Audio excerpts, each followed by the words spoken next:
The wind howls across Antarctica at over 100 miles per hour. Temperatures plunge to nearly minus 100 degrees Fahrenheit. Nothing moves, nothing grows, nothing survives here without extreme adaptation. This is the most hostile environment on Earth. But this silence is recent, because tens of millions of years ago, this same land, now buried under miles of ice, was something else entirely. Dense forests stretched toward the horizon, towering trees, thick undergrowth, and rivers that never froze. And in that green darkness, something moved, not penguins, not seals, but creatures that belonged to a world far warmer and far stranger. Animals that hunted, nested, and evolved in a place that today should not support life at all. The question is not just what lived here, but how an entire ecosystem could exist at the bottom of the world. Antarctica is often imagined as timeless, a frozen continent locked in ice for as long as Earth has existed, a place that was always too cold, too remote, too extreme for anything but the hardiest life. But that picture is wrong, completely wrong.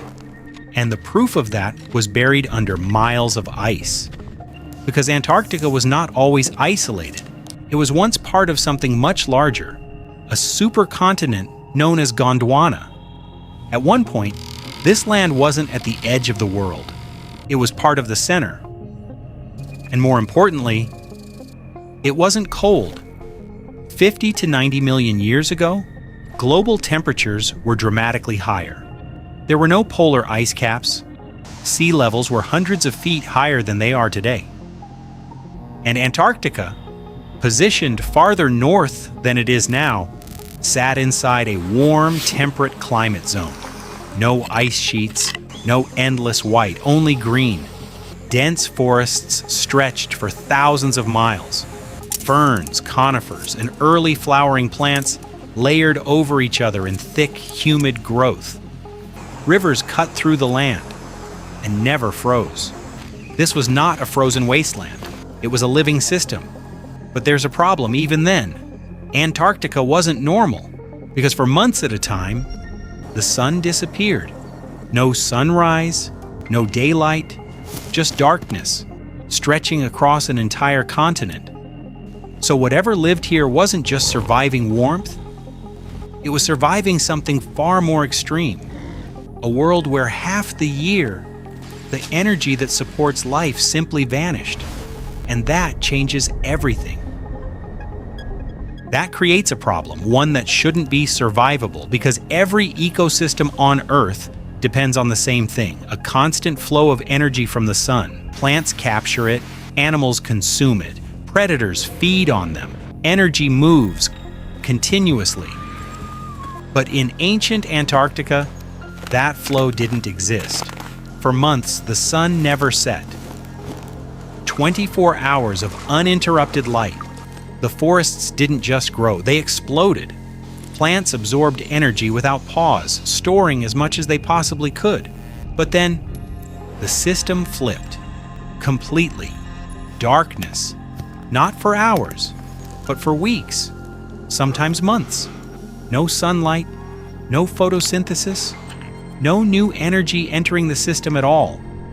And this is where Antarctica breaks the rules, because in this ecosystem, energy didn't flow, it disappeared. So survival depended on solving one impossible problem. How do you live when your energy source shuts off for months? The answer was something most modern ecosystems barely rely on: storage. Inside trunks, roots, and tissues, plants locked away energy like fuel, built to last through a sunless season. Growth wasn't constant anymore. It became strategic, fast accumulation, and followed by slow survival. And that change reshaped everything. Herbivores couldn't rely on constant food. They adapted, migrating, slowing down, or feeding on whatever remained: bark, roots, decay. Predators adapted too, not by becoming faster, but by becoming more efficient. Because here, speed wastes energy, and energy is everything. The entire ecosystem began to pulse. A surge of life during the light, then a slow, controlled descent into scarcity, over and over again. But not every species followed that rhythm. Some didn't slow down. They didn't store energy. They did something else entirely. They found a way to survive the darkness itself. The forest doesn't go silent when the darkness comes. It changes. The last light disappears behind the horizon. And for the first time in months, shadows stop moving. But something is still awake. Low to the ground, hidden beneath thick layers of fallen leaves, a predator begins to move. Not fast, not loud, deliberate. Its world is no longer built on sight, because here, during the Antarctic night, eyes are almost useless. Instead, it listens. Every step presses gently into the soil, sensitive to the faintest vibration. A shift in the ground, a pulse beneath the roots, something alive, struggling. Its snout hovers just above the surface, drawing in scent trails trapped in cold, still air. It doesn't chase. It doesn't need to. In a season where energy is everything, speed is a liability, so it waits, tracks, narrows the distance, slowly, closer, closer, and then a sudden movement beneath the leaves, a small herbivore weakened after weeks without fresh growth, too slow to react. The strike is quick, precise, efficient, no wasted motion. Because in this forest, survival doesn't belong to the strongest. It belongs to those who can function when everything else shuts down. Fossil evidence suggests that some Antarctic reptiles, early relatives of crocodiles and primitive dinosaurs, may have evolved exactly for this. Skulls adapted not just for biting, but for sensing. Enhanced pathways for smell, sensitivity to vibration, not dominant predators, but perfectly tuned to a world without light. Not everything hunts in the darkness. Some creatures choose something else entirely. They disappear. Deep beneath the forest floor, where roots twist through damp soil and decaying leaves, something small curls into itself. Its breathing slows. Heart rate drops. Muscles relax, almost to stillness. Above ground, the forest is starving, but down here, time moves differently.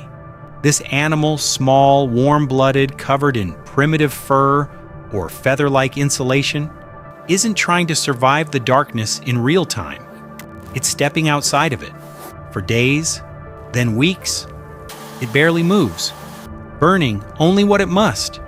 Every stored reserve carefully rationed, as if its body knows exactly how long the night will last. Fossils suggest that early mammals and bird-like dinosaurs may have used strategies like this, not full hibernation, but controlled shutdown. Flexible, reversible, a way to wait without dying. Outside, the ecosystem fractures. Plants stop growing, predators roam, food disappears. But underground, none of that matters. Because survival here isn't about competing, it's about timing. And then, after months of darkness, something changes. A faint warmth returns to the soil. The first light. The forest begins to wake, and so does it. Slowly, the creature uncurls. Its metabolism rises, its senses return. It emerges into a world transformed, exploding with growth, filled with opportunity. Two strategies: one hunts through the darkness, the other escapes it entirely, and for millions of years, both were enough. To understand this world, you have to scale it correctly. Because this wasn't a small, isolated forest. Antarctica spans over 5 million square miles today. And in its ancient form, vast portions of that land were covered in dense vegetation. Forests stretched for thousands of miles, unbroken, humid, and alive. Some trees likely reached heights of over 100 feet. Thick trunks, wide canopies, and root systems anchored in soil that never froze. River systems carved through the landscape, carrying nutrients across enormous distances, and within that space, entire food chains operated. Large herbivores moved through the undergrowth, feeding on leaves and soft vegetation. Predators followed, not in packs, but spread across a landscape so large that encounters were rare and often silent. But scale introduced a problem. During the dark season, this entire system, millions of square miles of forest, lost its primary energy source at the same time. No sunlight, no growth. Every organism across an area larger than the United States was forced into scarcity simultaneously. There was nowhere to escape to. No neighboring region with more light. No seasonal migration to warmer zones. Only endurance across a continent. And that raises a deeper question. If the entire system depended on cycles this extreme, what happens when the cycle changes? The rainforest didn't disappear because it failed. It disappeared because the planet changed around it. For millions of years, Antarctica drifted slowly southward. Just inches per year, but over time, enough to move an entire continent into a different climate zone. At the same time, something else happened. Ocean currents shifted. As Antarctica separated from South America, a new current formed, one that began to circle the continent completely. Cold water, moving endlessly around it. This created a barrier. Warm water from the north could no longer reach the land. Heat was cut off. And once that happened, the system broke. Temperatures began to drop season by season, year by year. At first, the forests adapted, slowing growth, extending dormancy, but then winters grew colder. Freezing temperatures became normal. Snow began to accumulate and not melt. The dark season was no longer just a pause, it became a filter. Plants that relied on stored energy began to fail. Animals that waited out the darkness found themselves waiting longer, with less to return to. The balance collapsed. Not instantly, not violently, but inevitably, because the adaptations that once made this ecosystem possible were built for darkness, not for cold. And those are not the same thing.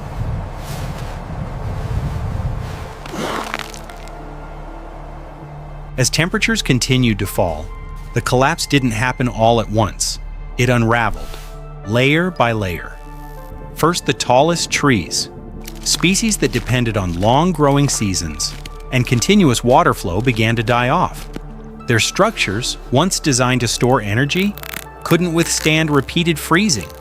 Roots froze, cells ruptured, growth stopped, the canopy opened.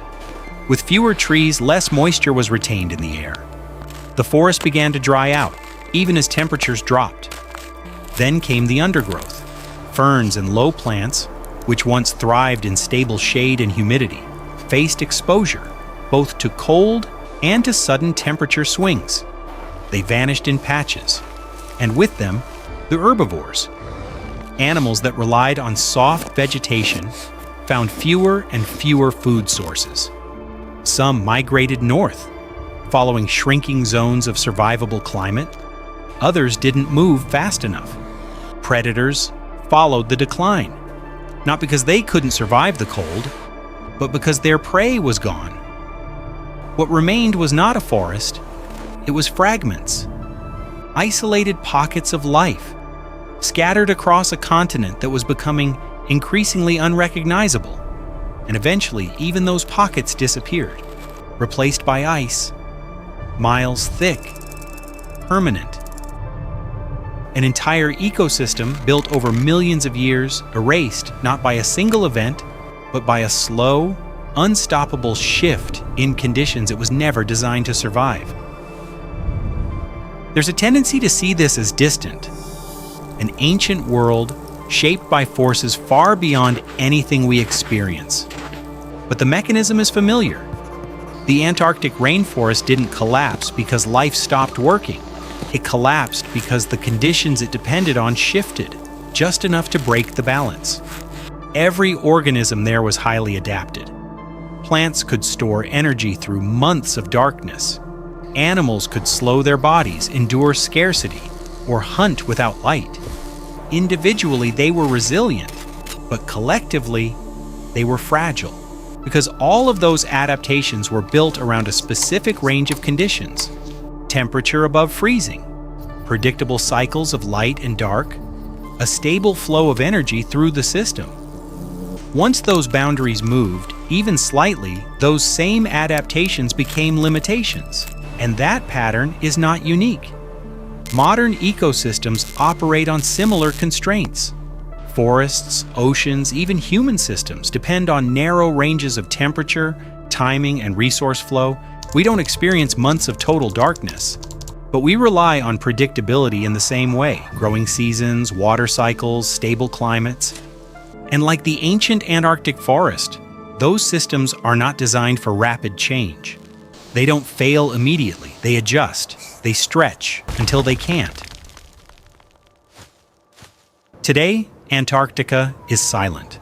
A continent of ice, in some places over 2 miles thick, sealing away everything that came before. Beneath that ice are forests. Fossilized roots still locked in ancient soil, pollen grains preserved in rock, fragments of a world that no longer has a surface. We know it existed. We know it thrived. But we've never seen it whole, because the evidence is incomplete, scattered beneath miles of frozen mass, inaccessible, distorted, and still largely unexplored. And yet the pattern it reveals is clear. A fully functioning ecosystem can vanish without catastrophe, without impact, without explosion. Just by crossing a threshold it cannot adapt to. The Antarctic rainforest didn't end in a moment, it faded. And what remains is not just a record of what once lived there, but a reminder of how dependent life is on conditions that can change, quietly, gradually. And once they do, there is no reversal. Only what survives the new world above the ice, and what remains buried beneath it.